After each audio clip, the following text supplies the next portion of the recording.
Analysis: we need to create a 2-3 minute script, conversational. Short sentences, no emojis, no markdown. Use I and you. Replace abbreviations. Let's read the story. Person is a retail shop owner. They help a woman with stroller. Another woman in shop trying to get attention, making faces, maybe wants help. He is busy. He helps stroller out. The other woman interrupts, points at an item behind counter, says exasperated. He says, hang on a moment, I'm helping her with the stroller. He says firmly. The other woman says nothing. After finishing, the stroller woman says something like, where I'm from people are more hospitable. She stutters. He looks at her, transaction silent. He is angry but doesn't want argument. He would have kicked her out. He feels woman not in reality.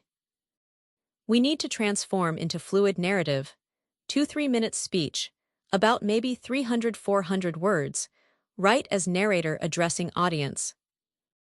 Use natural breaks. Avoid commas. Use transitional phrases. So here's what happened. Let's craft. We will keep key events.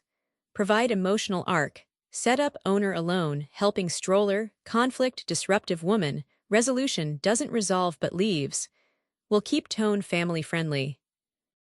We need to not include AITAH etc. Keep am I the asshole if mention, but we can say am I the asshole, but maybe not necessary. We'll tell story.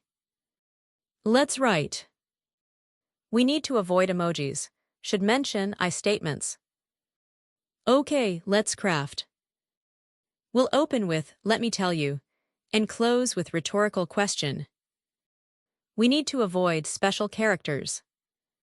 Let's produce. Assistant final: let me tell you about a day at my little deli that turned into a real-life comedy of errors. I'm the owner, and I was on my own in the shop.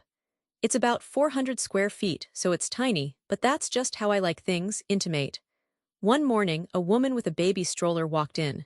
She picked out a few items from behind the counter, and I handed them to her and rang them up.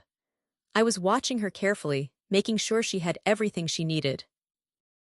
At the same time, another woman was in the shop. She was trying to get my attention. She was walking back and forth, making faces, and moving around the counter, looking like she wanted me to stop what I was doing. I could see her clearly. Maybe she thought I couldn't see her because she was so frantic. She kept making those sideways looks and gestures, but I didn't know what she wanted.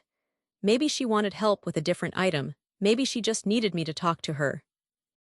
It was annoying and distracting, like trying to read a book when someone keeps tapping the page. Because I was helping the stroller lady, I decided to be helpful. I turned around, opened the front door, and helped the stroller down the front step. The stroller lady was grateful, and I was halfway through until the other woman started speaking. Excuse me, she said, pointing to an item behind me. Her tone was exasperated, almost annoyed. I was holding the door and the front of the stroller at the same time, so I had to pause. I looked her in the eyes and said, hang on a moment, I'm helping her with the stroller. I didn't mean it to be rude, just a firm pause. She didn't say anything in return. I finished helping the stroller out, and the woman in the stroller turned to me as if she was about to say something. She rumbled something like, where I'm from people are more hospitable, but she could barely finish the sentence. She seemed to stutter, as if she couldn't find the words. I stared at her, and the rest of the transaction was silence. I was fuming, but I didn't want to start an argument. I thought about kicking her out, but I decided against it. It felt like she was in a different reality, trying to get somewhere in a store that she didn't understand. I left the shop that day with a strange feeling that I wasn't the asshole, but I was also a little exhausted from the whole incident. The question is, am I the asshole for putting the stroller lady first and then ignoring the other woman's request? That's for you to decide.